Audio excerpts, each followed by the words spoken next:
പരിശുദ്ധവും പവിത്രവും പരിപാവനവുമായ മസ്ജിദിൽ ഒരുമിച്ച് കൂടിയതുപോലെ നാളെ അവന്റെ സ്വർഗീയ സുവനത്തിൽ ഒരുമിച്ച് കൂടാൻ നാഥൻ നമുക്കെല്ലാം തൗഫീഖ് നൽകുമാറാകട്ടെ. നമ്മുടെയും ബന്ധപ്പെട്ടവരുടെയും ദുആ കൊണ്ട് ഏൽപ്പിച്ചവരുടെയും എല്ലാം നല്ല ഉദ്ദേശങ്ങളും നാഥൻ സഫലീകരിക്കുമാറാകട്ടെ. നമ്മിൽ നിന്ന് മറന്നവർ നമ്മുടെ പള്ളിയുടെ ചുറ്റുമടക്കം ചെയ്യപ്പെട്ട എല്ലാവരെയും ആഖിറത്തിൽ വിജയിക്കുന്ന മുത്തഖീങ്ങളിൽ ഉൾപ്പെടുത്തി അല്ലാഹു അനുഗ്രഹിക്കുമാറാകട്ടെ. ബഹുമാനികളെ, ഒരു മനുഷ്യനെ വലിയ ഒരു സിംഹം ഓടിച്ചു കൊണ്ടു. സിംഹത്തിൽ നിന്നും ഭയന്നുകൊണ്ട് അദ്ദേഹം അങ്ങനെ ഓടുകയാണ്. ഓടി ഓടി സിംഹത്തിന്റെ കയ്യിൽ അകപ്പെടാതിരിക്കാൻ വേണ്ടി ശക്തിയായി ഓടിയ അദ്ദേഹം ഒരു കിണറിലേക്ക് വീഴുകയാണ്. കിണറിലേക്ക് വീഴുമ്പോ കിണറിന്റെ അടിത്തട്ടിലേക്ക് വീഴുന്നതിന് മുമ്പ് കിണറിൽ നിന്നും പൊളച്ചു പൊന്തിയതായ ഒരു വൃക്ഷത്തിന്റെ ചില്ലയിൽ ആ മനുഷ്യൻ ചെന്ന് വീഴുകയാണ്. കിണറിന്റെ താഴ്ഭാഗത്തേക്ക് നോക്കുമ്പോ പത്തി വിടർത്തി നിൽക്കുന്നതായ സർപ്പത്തെ ഈ മനുഷ്യൻ കാണുകയാണ്. മുകളിലേക്ക് നോക്കുമ്പോ വാ പിളർത്തി നിൽക്കുന്നതായ സിംഹം. കിണറിന്റെ താഴ്ഭാഗത്തേക്ക് നോക്കുമ്പോ പത്തി വിടർത്തി നിൽക്കുന്ന സർപ്പം. ഇത് രണ്ടും കണ്ടുകൊണ്ട് ഭയവിഹ്വലനായിരിക്കുന്ന ആ മനുഷ്യൻ താൻ പിടിച്ചിരിക്കുന്നതായ മരക്കൊമ്പിന്റെ താഴ്ഭാഗത്തേക്ക് നോക്കുമ്പോ കറുത്തതും വെളുത്തതുമായ രണ്ട് എലികൾ ആ വൃക്ഷത്തെ ഇങ്ങനെ കാർന്ന് തിന്നുകൊണ്ടിരിക്കുകയാണ്. ഒന്നുകിൽ മുകളിലേക്ക് അല്ലെങ്കിൽ താഴേക്ക്. ഈ മനുഷ്യന്റെ അവസ്ഥ ഇതാണ്. മഹാന്മാരായ പണ്ഡിതന്മാർ മനുഷ്യ ജീവിതത്തെ സംബന്ധിച്ച് നമുക്ക് മനസ്സിലാക്കി തരുന്ന ഒരു കാര്യമാണിത്. അസ്റാഈൽ അലൈഹിസ്സലാം ഇങ്ങനെ നമ്മുടെ പുറകെയുണ്ട്, നമ്മുടെ കൂടെയുണ്ട്. നമുക്ക് മുമ്പിൽ അല്ലാഹുവിന്റെ പരിശുദ്ധമാക്കപ്പെട്ട അല്ലാഹു സുബ്ഹാനഹു വ തആലയിലേക്ക് നമ്മൾ മടങ്ങേണ്ടവരാണ്. ഖബറിലേക്ക് നമ്മൾ എത്തിപ്പെടേണ്ടവരാണ്.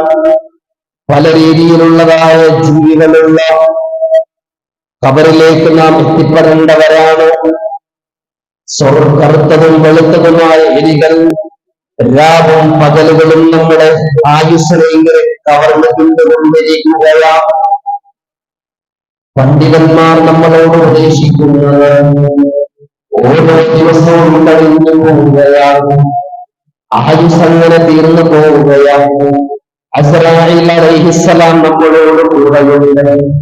അല്ലാഹുവിന്റെ മുമ്പിൽ പോയി നമ്മൾ എല്ലാ കണക്കുകളും ബോധിപ്പിക്കേണ്ടവരുമാണ്. രാവും പകലുകളും നമ്മുടെ ആയുസ്സിനെ ഇങ്ങനെ തീർന്നുകൊണ്ടിരിക്കുകയാണ്. അതുകൊണ്ട് തന്നെ ആഖിറത്തിലേക്ക് പോകേണ്ടവരാണെന്ന ചിന്തയിൽ നാം ജീവിക്കണമെന്ന് പണ്ഡിതന്മാർ നമുക്ക് മനസ്സിലാക്കി തരുന്ന ഒരു കാര്യമാണിത്. ഒരു യഥാർത്ഥമാണത്, ഒരു കഥയല്ല, കെട്ടുകഥയല്ല. എന്താ ബഹുമാനങ്ങൾ, ഡിസംബറിന്റെ അവസാന ഭാഗത്തേക്ക് നാം എത്തുന്നു. ജനുവരി 2024 കൊണ്ടുതന്നെ നാം പ്രതീക്ഷിക്കുകയാണ്. ജീവിതത്തിൽ നിന്നും ഒരു വർഷക്കാലം ഇങ്ങനെ കടന്നു പോകുമ്പോ എന്താണ് നാം ചിന്തിക്കേണ്ടത്, ആലോചിക്കേണ്ടത്? ബഹുമാനികളെ, പണ്ഡിതന്മാർ മനസ്സിലാക്കി തരുമ്പോ കറുത്തതും വെളുത്തതുമായ എലികൾ ഇങ്ങനെ ആ വൃക്ഷത്തെ കാർന്നുകൊണ്ടിരിക്കുന്നു. വൃക്ഷത്തിന്റെ മുകൾ ഭാഗത്ത് നിന്നും തേൻ കൂടിൽ നിന്നും തേനിങ്ങനെ താഴ്ഭാഗത്തേക്ക് ഒളിച്ചിറങ്ങുന്നുണ്ട്. ഈ മനുഷ്യൻ തേനിന് വേണ്ടി കൈനീട്ടുന്നു. ചിന്തിച്ചു നോക്ക്, ഈ മനുഷ്യൻ തേനിന് വേണ്ടി കൈനീട്ടുന്നു. എന്റെ തേനൊന്ന് രുചിച്ചു നോക്കിയപ്പോൾ നല്ല മാധുര്യം. ആ തേൻ കൂടുതൽ കിട്ടുന്നതിന് വേണ്ടി അങ്ങനെ കഷ്ടപ്പെട്ട് കൈനീട്ടുകയാണ് ഈ മനുഷ്യൻ. ഏത് നിമിഷവും കിണറിലേക്ക് ആപതിക്കാൻ വേണ്ടി തയ്യാറായി നിൽക്കുന്ന ഈ മനുഷ്യന്റെ മനസ്സിൽ എല്ലാ ചിന്തകളും മാറിപ്പോവുകയാണ്. എന്റെ തേനിന്റെ മാധുര്യം കൊണ്ട് ബാക്കിയെല്ലാം മറന്നു പോകുന്ന ഈ മനുഷ്യനെ വിഡ്ഢികളുടെ കൂട്ടത്തിലല്ലേ നാം പെടുത്തുക? ഭക്ഷണത്തിന്റെ വീക്ഷിക്കുന്നതോടെ കാലാതിനാൽ പരിഗ്രസ്തമാം ലോകം മാലോലജേതസ്സാബോധങ്ങൾ തേടുന്നു. അല്ലെ, എഴുത്തച്ഛന്റെ വരികളിലൂടെ നാം പഠിച്ചിട്ടുള്ളതാണ്. എന്ത് പാമ്പിന്റെ വായിൽ അകപ്പെട്ടിരിക്കുന്ന തവള പാമ്പിങ്ങനെ വിഴുങ്ങിക്കൊണ്ടിരിക്കുകയാണ്. ചക്ഷുശ്രവണ തലസ്ഥമാന്തർഭുവൻ ഭക്ഷണത്തിനപേക്ഷിക്കുന്ന പോലെ തവളയെ പാമ്പിങ്ങനെ വിഴുങ്ങിക്കൊണ്ടിരിക്കുന്നു. ഭക്ഷണത്തിന് വേണ്ടി തവള നാക്കുനോക്കുകയാണ്. അങ്ങനെയുള്ള മനുഷ്യൻ കാലാതിനാം പരിഗ്രസ്തമാം ലോകവും ലോകങ്ങൾ തേടുന്നു. കാലമാകുന്ന പാമ്പിങ്ങനെ മനുഷ്യനെ വിഴുങ്ങിക്കൊണ്ടിരിക്കുമ്പോഴും ആലോക ചേതസ്സാഭോഗങ്ങൾ തേടുന്നു.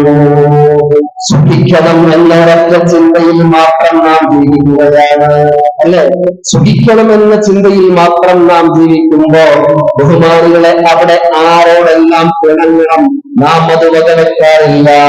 കുടുംബക്കാരോട് നാം പിണങ്ങുന്നു, അയൽവാസികളോടും നമുക്ക് പിണക്കമാണ്, സഹോദരങ്ങളോടും സമ്പത്തിന്റെ പേരിൽ നമുക്ക് പിണക്കമാണ്. കണ്ടാലെന്ന് പുഞ്ചിരിച്ചുകൊണ്ട് സലാം പറയാൻ നമുക്ക് മതിയാണ്. നാം പരിഗ്രസ്തമാം ലോകവും മാലോക ചേതസ്സാഭോഗങ്ങൾ തേടുന്നു. ചിന്തിച്ചു നോക്കട്ടെ, ആരാ നമുക്ക് പഠിപ്പിച്ചു തരുന്നത്? പണ്ഡിതന്മാർ നമുക്ക് പറഞ്ഞു തന്നതല്ലേ? കറുത്തതും വെളുത്തതുമായ എലികളിങ്ങനെ എന്ന് പറഞ്ഞാൽ രാവും പകലുകളും നമ്മുടെ ആയുസ്സിനെ ചുരുക്കിക്കൊണ്ടിരിക്കുകയാണ്. മഹാനായ ഹസനുൽ ബസ്രി റളിയല്ലാഹു തആല അൻഹുവിന്റെ വാക്ക് വളരെയധികം പ്രധാനമാണ്. ഇന്നമാ അൻത അയ്യാമുൻ യബ്ന ആദം, ഇന്നമാ അൻത അയ്യാം. അത് പറഞ്ഞു മഹാനായ ഹസനുൽ ബസ്രി റളിയല്ലാഹു തആല അൻഹു താബിഉകളിൽ പ്രധാനിയാണ്. ഒരുപാട് സഹാബികളെ കണ്ട മഹാനായ താബിഇയാണ് ഹസനുൽ ബസ്രി റളിയല്ലാഹു തആല അൻഹു. മഹാനവർ പറഞ്ഞതെന്താ? യബ്ന ആദം, ഓ മനുഷ്യ, ഇന്നമാ അൻത അയ്യാം, തീർച്ചയായും നീ കുറെ ദിവസങ്ങളാ. നീ എന്ന് പറഞ്ഞാൽ നിന്റെ അസ്തിത്വം എന്ന് പറഞ്ഞാൽ കുറെ ദിവസങ്ങളാ. കുല്ലമാമലായവും, ഓരോ ദിവസവും കഴിഞ്ഞു പോകുമ്പോഴും നിന്നിൽ നിന്നും അല്പം കുറയുകയാണ്. നീ എന്ന് പറഞ്ഞാൽ നിന്റെ അസ്തിത്വം എന്ന് പറഞ്ഞാൽ കുറെ രാവുകളും പകലുകളും കൂടുന്ന ദിവസങ്ങളാ. എന്നാൽ ഓരോ ദിവസവും കഴിയുമ്പോഴും നിന്നിൽ നിന്നും തന്നെയാണ് കുറവ് സംഭവിക്കുന്നതെന്ന് മഹാനായ ഹസനുൽ ബസ്രി റളിയല്ലാഹു തആല പറയുകയാണ്. ബഹുമാനികളെ, അല്ലാഹു സുബ്ഹാനഹു വ തആല നൽകിയ ഏറ്റവും വലിയ അനുഗ്രഹമാണ് നമ്മുടെ ജീവിതം. ആയുസ് എന്ന തിരിച്ചറിവ് നമുക്കുണ്ടാകണം. ഒരു പുതുവത്സരത്തിലേക്ക് നാം കടക്കുമ്പോ നമ്മുടെ മനോമുഖരങ്ങളിലേക്ക് വരുന്ന ചിന്ത ഏറ്റവും വലിയ അനുഗ്രഹമാണ്. അല്ലാഹു സുബ്ഹാനഹു വ തആല ദുനിയാവിൽ നമുക്ക് നൽകിയിട്ടുള്ള ഈ അവസരം അല്ലാഹു തആല ചോദിക്കും, അവലം നുഅമ്മിറുകും മാ യതദക്കറു ഫീഹി മൻ തദക്കറ. അല്ലാഹു തആല ചോദിക്കുമെന്ന, അവലം നുഅമ്മിറുകും, ഞാൻ നിങ്ങൾക്ക് ആയുസ് തന്നില്ലേ? നമ്മൾ ഓരോ ആയുസ് കഴിഞ്ഞു അടുത്ത ന്യൂ ഇയർ ആകുമ്പോൾ നമുക്ക് ഭയങ്കര സന്തോഷമാണ്. ജീവിതത്തിന്റെ ഒരു ഭാഗം അങ്ങനെ കഴിഞ്ഞു പോകുമ്പോൾ സന്തോഷിക്കുന്ന വിധികൾ അല്ലെ നമ്മൾ. ഹാപ്പി ന്യൂ ഇയർ പറയുന്നു, പുതുവത്സരമൊക്കെ പറയുന്നു. എന്താണ് യഥാർത്ഥത്തിൽ സംഭവിക്കുന്നത്? ഒരു ആയുസ് കഴിഞ്ഞു പോയി, അതിൽ ഞാൻ എന്താണ് സംഭവിച്ചിട്ടുള്ളതെന്ന് ചിന്തിക്കാതെ, എന്നിൽ നിന്നും എന്തെല്ലാം അപാകതകളാണ് സംഭവിച്ചു പോയിട്ടുള്ളത് എന്ന് ചിന്തിക്കാതെ നമ്മൾ മതിമറന്ന് ആഘോഷിക്കുകയാണ്. മദ്യത്തിലും മദിരാക്ഷിയിലുമായിട്ട് നമ്മൾ സമയം വിനിയോഗിക്കുകയാണ്. ചിന്തിച്ചു നോക്കൂ ബഹുമാനികളെ, അല്ലാഹു സുബ്ഹാനഹു വ തആല ചോദിക്കുന്നതല്ലേ, അവലം നുഅമ്മിറുകും മാ യതദക്കറു ഫീഹി മൻ തദക്കറ. അവലം നുഅമ്മിറുകും, നിങ്ങൾക്ക് ഞാൻ ആയുസ് തന്നില്ലേ? മാ യതദക്കറു ഫീഹി മൻ തദക്കറ, ചിന്തിക്കാനും ആലോചിക്കാനുമുള്ള സമയം നിങ്ങൾക്ക് തന്നില്ലേ? ചിന്തിച്ചവരൊക്കെ ചിന്തിച്ചിട്ടുമില്ലേ?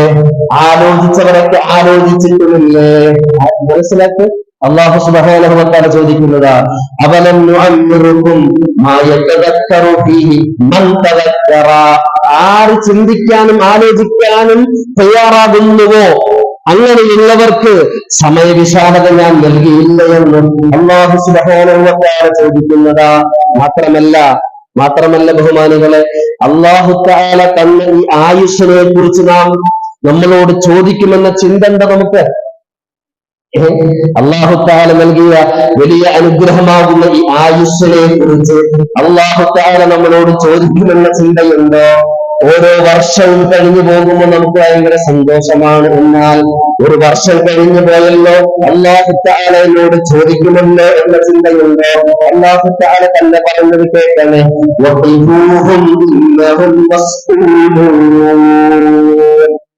ആര് പറഞ്ഞതാ? അല്ലാഹു സുബ്ഹാനഹു വ തആല പരിശുദ്ധമായ ഖുർആൻ ശരീഫിലൂടെ പറഞ്ഞതാ, നിങ്ങൾ അവരെ പിടിച്ചു നിർത്തി മലക്കുകളെ, അവരോട് എനിക്ക് ചോദിക്കാനുണ്ട്. അല്ലാഹു തആല പറഞ്ഞതല്ലേ, മലക്കുകളെ നിങ്ങൾ ആ മനുഷ്യരെ പിടിച്ചു നിർത്ത്, ഇന്നഹും മസ്ഊലൂന, അവർ ചോദിക്കപ്പെടേണ്ടവരാണ്, അവരോട് എനിക്ക് പലതും ചോദിക്കാനുണ്ട്. ഹബീബായ തങ്ങൾ പറഞ്ഞതല്ലേ, ഒരു അടിമയുടെയും രണ്ട് കാൽപാദവും ഉണക്കാൻ സാധിക്കുന്നതല്ല. നാല് കാര്യങ്ങൾ അവരോട് ചോദിച്ച് അതിലെനിക്കും മറുപടി കിട്ടാതെ ഒരു അടിമയുടെയും രണ്ടും ആരും അനക്കാൻ സാധിക്കുന്നതല്ലെന്ന്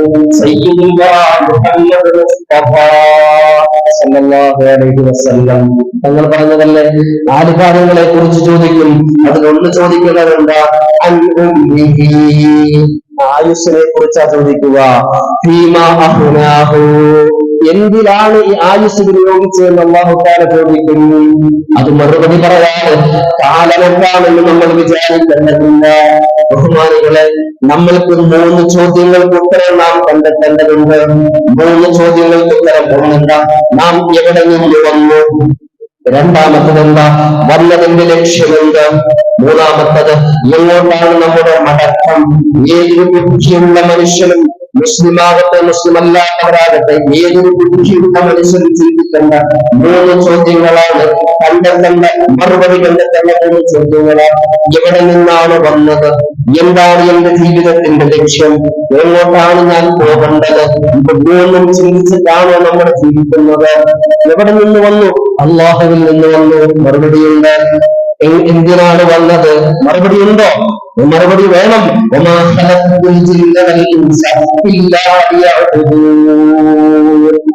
മനുഷ്യവർഗത്തെ ഞാൻ സൃഷ്ടിച്ചിട്ടുള്ളത് എന്നെ അറിഞ്ഞ് ആരാധിക്കാൻ വേണ്ടിയാണ്. ഇല്ലാതിയാരിഫുനാണ് അതിന് തഫ്സീർ പറയുന്നുണ്ട്. എന്നെ അറിഞ്ഞ് ഇബാദത്ത് ചെയ്യാൻ വേണ്ടിയാണ്. അപ്പോ ആരാണ് നമ്മളെ പടച്ചത്? ആ പടച്ച ആളെ അറിയുന്നതിനും അവനെ അനുസരിക്കുന്നതിനും വേണ്ടിയാണ് മനുഷ്യ ജന്മത്തിന്റെ ലക്ഷ്യം. ഇത് എങ്ങോട്ടാ മടങ്ങേണ്ടത്? ഇങ്ങോട്ട് പടച്ചു വിട്ടവന്റെ അടുത്തേക്ക് തന്നെയാണ് നമ്മൾ മടങ്ങേണ്ടത്. ആ മടങ്ങുന്ന സമയത്തവൻ ചോദിക്കും, ആയുസ് തന്നില്ലേ, എന്തിനാണ് വിനിയോഗിച്ചത്? പരിശുദ്ധമായ ദീനും ഇസ്ലാമിന് വേണ്ടി എന്ത് പ്രവർത്തനമാണ് നിനക്ക് ചെയ്യാൻ സാധിച്ചത്? അത് വ്യക്തിപരമായിട്ട് നിന്റെ സ്വന്തം വ്യക്തിപരമായ ജീവിതത്തിലൂടെ നിനക്ക് എന്ത് ചെയ്യാൻ സാധിച്ചു? മറുപടി ഉണ്ടോ ബഹുമാനികളെ? ആയുസിനെ കുറിച്ച് ചോദിക്കും. മാത്രമല്ല അഞ്ചസതിഹി, രണ്ടാമത് ചോദിക്കുന്നത് നിനക്ക് ശരീരം തന്നില്ലേ, ആരോഗ്യം ഞാൻ തന്നില്ലേ, എന്തിനാണ് ഞാൻ ചെലവഴിച്ചത്? മൂന്നാമത് ചോദിക്കുന്നത് അൻമാദിഹി, ധനത്തെ കുറിച്ചാ ചോദിക്കുന്നത്. ധനത്തെ കുറിച്ച് ചോദിക്കുമ്പോൾ 2 ചോദ്യമുണ്ട്. എവിടെ നിന്നാ സമ്പാദിച്ചത്? എന്തിലാ ചെലവഴിച്ചത്? മൂന്നാമത്തെ ചോദ്യത്തിന് 2 ഉപചോദ്യമാണ് ഉള്ളത്. എവിടെ നിന്നാണോ ഉണ്ടാക്കിയത്? എവിടെയാണ് ചെലവഴിച്ചത്? 3നും 2നും നമ്മൾ മറുപടി കണ്ടെത്തണം. മൂന്നാമതായിട്ട് അറിവ് അനുസരിച്ച് അറിവ് കൊണ്ട് എന്ത് ചെയ്തു? അറിവ് തന്നില്ലേ പല രീതിയിലും, അതിൽ എന്ത് ചെയ്തു? ബഹുമാനികളെ, അറിവില്ലാത്തത് കൊണ്ട് പറ്റിപ്പോയി എന്ന് പറയാൻ നമുക്ക് പറ്റുമോ? അറിവില്ലാത്തത് കൊണ്ട് നമ്മൾ നിസ്കരിക്കാത്തത് അറിവില്ലാത്തത് കൊണ്ടാണോ? ജമാഅത്ത് നമ്മൾ നഷ്ടപ്പെടുന്നത് അറിവില്ലാത്തത് കൊണ്ടാണോ? പ്രധാനപ്പെട്ടതായ അമലുകൾ നമ്മുടെ ജീവിതത്തിൽ നിന്നും പോകുന്നത് അറിവില്ലാത്തത് കൊണ്ടാണോ? പറയാതെ പാൽപാടമകത്താൻ നമുക്ക് കഴിയുകയില്ല. അതുകൊണ്ടാണ് മലക്കിനോട് പറയുന്നത്, അവരെ പിടിച്ചു നിർത്ത്, എനിക്കവരോട് ചോദിക്കാറുണ്ട്. ബഹുമാനികളെ, അങ്ങനെ ചോദിക്കാറുണ്ടെന്ന് പറഞ്ഞിട്ട് അല്ലാഹു തആല ചോദിക്കുമ്പോ നമുക്ക് വിജയിക്കണമെങ്കിൽ നാം എങ്ങനെയായിരിക്കണം ജീവിക്കേണ്ടത്? എങ്ങനെയാണ് നമ്മുടെ ജീവിതത്തെ വിനിയോഗിക്കേണ്ടത്? എങ്ങനെയാണ് നമ്മുടെ ആയുസ്സിൽ വിനിയോഗിക്കേണ്ടത്? ഒരു വർഷം നമ്മളിൽ നിന്നും കടന്നു പോകുമ്പോ എന്താണ് നമ്മൾ ചിന്തിക്കേണ്ടത്? നമ്മൾ ഉത്തരം കണ്ടെത്തുക. എന്താണ് നമ്മൾ ചിന്തിക്കേണ്ടത്? നാളെ ഖിയാമത്ത് നാളിൽ രണ്ട് രീതിയിലാണ് അല്ലാഹു തആല ഗ്രന്ഥം നൽകുന്നത്. ചില ആളുകളുടെ അടുക്കൽ വലതുകൈയിൽ ആ ഗ്രന്ഥം നൽകുന്നത്. അല്ലാഹു തആല കൂട്ടലിൽ നമ്മയും നമുക്ക് വേണ്ടപ്പെട്ടവരെയും നമ്മുടെ പുണ്യം ചുറ്റുമടക്കം ചെയ്യപ്പെട്ട എല്ലാവരെയും ഉൾപ്പെടുത്തുന്നത്. വലത് കൈയിലാണ് ചില ആളുകൾക്ക് ഗ്രന്ഥം നൽകുന്നത്, ചില ആളുകൾക്ക് ഇടത് കൈയിലാണ് ഗ്രന്ഥം നൽകുന്നത്. വലത് കൈയിൽ ഗ്രന്ഥം ചെയ്ത് നൽകപ്പെടുന്ന ആളുകൾ പറയുന്നത് എന്താണെന്നറിയുമോ? എല്ലാവരും എന്റെ ഗ്രന്ഥം നിങ്ങളൊന്ന് വായിച്ചു നോക്ക്. എന്തുകൊണ്ടാണെന്നറിയോ? എന്റെ ഈ ഗ്രന്ഥത്തിൽ നന്മകൾ ഉള്ളുകൂടാനുള്ള കാരണം എന്താണെന്നറിയോ?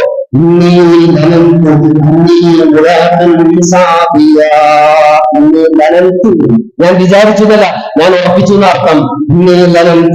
ഞാൻ ഉറപ്പിച്ചിരുന്നു.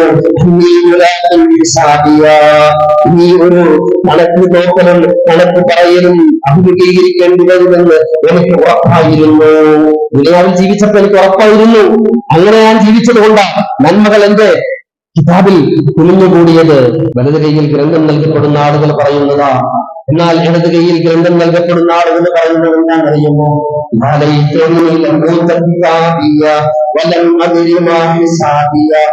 ഗ്രന്ഥം കിട്ടാതിരുന്നെങ്കിൽ എത്ര നന്നായിരുന്നു. ഈ ഹിസാബ് എന്താണെന്ന് അറിയാതിരുന്നെങ്കിൽ എത്ര നന്നായിരുന്നു. അവർ പറഞ്ഞു വിലപിക്കുമെന്ന മരണത്തോടുകൂടെ എല്ലാം അവസാനിച്ചിരുന്നെങ്കിൽ എത്ര നന്നായിരുന്നു. മരണത്തോടുകൂടെ എല്ലാം അവസാനിച്ചിരുന്നെങ്കിൽ എത്ര നന്നായിരുന്നു എന്ന് കൊതിച്ചു പോകുന്നത് ഇടതുകൈയിൽ ഗ്രന്ഥം കിട്ടുന്നവരാ. ബഹുമാനങ്ങളെ ചിന്തിച്ചു നോക്ക്. നമ്മൾ എന്ത് വിവാദത്തുകളിൽ മാത്രം ശ്രദ്ധ ചെലുത്തുന്നവരാണോ? മറ്റുള്ളവരോടുള്ള നമ്മുടെ ഇടപാട് എങ്ങനെയാണ്?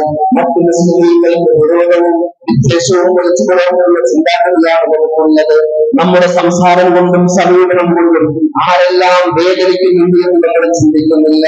നമ്മൾ ജീവിക്കുകയാണ് എങ്ങനെ? നമ്മുടെ ആയുസ്സുകൾ അങ്ങനെ പാഴാക്കുകയാണ്. അവന്റെ പൊരുത്തപ്പെട്ട നിലയിൽ ജീവിക്കാൻ നൽകുമാറാകട്ടെ. ബഹുമാനികളെ നീട്ടിക്കൊണ്ടുപോകുന്നില്ല. ബാങ്ക് വളരെ താമസിച്ചാണ്. അതുകൊണ്ട് സഹോദരങ്ങൾ എത്രയും പെട്ടെന്ന് തന്നെ ബാങ്ക് വിളിച്ചാൽ ഉടനെ തന്നെ പള്ളിയിലേക്ക് വരണമെന്ന് സാന്ദർഭികമായിട്ട് ഉണർത്തുകയാണ്.